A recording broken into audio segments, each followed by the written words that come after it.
அஸ்ஸலாமு அலைக்கும் வரஹ்மத்துல்லாஹி வபரகாத்து.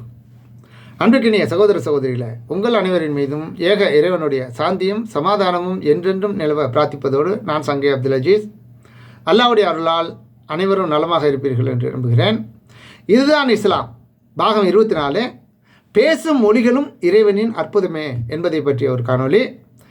கண்ணியத்துக்குரிய சகோதர சகோதரிகளே, நமது கருத்துக்களை பரிமாறுவதற்கும் நமது எண்ணங்களை வெளிப்படுத்துவதற்கும் மிக சிறந்த ஊடகமாக நாம் பேசுகின்ற மொழி அமைந்திருக்கிறது. மொழி என்பது மனிதர்களை வகைப்படுத்தும் காரணிகளில் முக்கியமானதாகவும் அது இருக்கிறது. உலக அளவில் ஏறத்தாழ 6800 மொழிகள் இருக்கின்றனவா. 2001ஆம் ஆண்டு புள்ளி விவரப்படி இந்தியாவில் மட்டும் 1652 மொழிகள் பேச்சு வழக்கில் இருக்கின்றனவா. அதிகபட்சமாக 10 லட்சம் மக்களால் பேசப்படுவதாக 29 மொழிகளும், 10,000 மக்களால் பேசப்படுவதாக 122 மொழிகளும் இருக்கின்றனவா. சில மொழிகள் அழிந்து விட்டன, சில மொழிகள் பேசுவதற்கு ஆள் இல்லாமல் அழிந்து கொண்டு இருக்கின்றன. இன்னும் சில மொழிகள் மாறும் உலகத்திற்கு தோதுவாக பல மாற்றங்களை சந்தித்து கொண்டு இருக்கின்றன. பல மொழிகள் எழுத்து வழக்கில் இல்லாமல் வெறும் பேச்சளவில் மட்டுமே இருக்கின்றன. இத்தகைய மொழியை பற்றி சிந்திக்கும் போது மிகப்பெரிய வியப்பை நமக்கு ஏற்படுத்தும். இன்னும் குர்ஆன் ஹதீஸ்களில் ஆராயும் போது இது தொடர்பான பல்வேறு போதனைகள் நமக்கு கிடைக்கின்றன. அவற்றையும் நாம் அறிந்து கொள்ள வேண்டும்.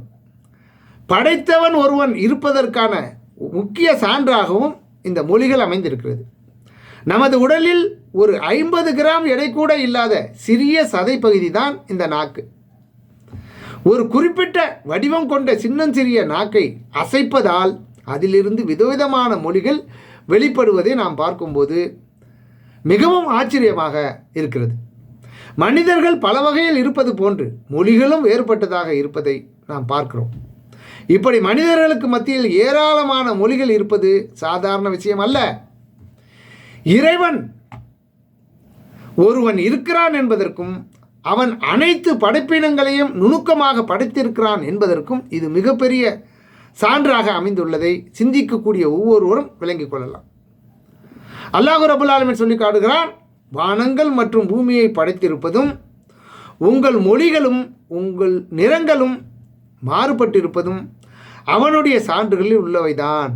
திண்ணமாக இவற்றில் எல்லாம் அறிவுடையவர்களுக்கு நிறைய சான்றுகள் இருக்கின்றன. யாருக்கு?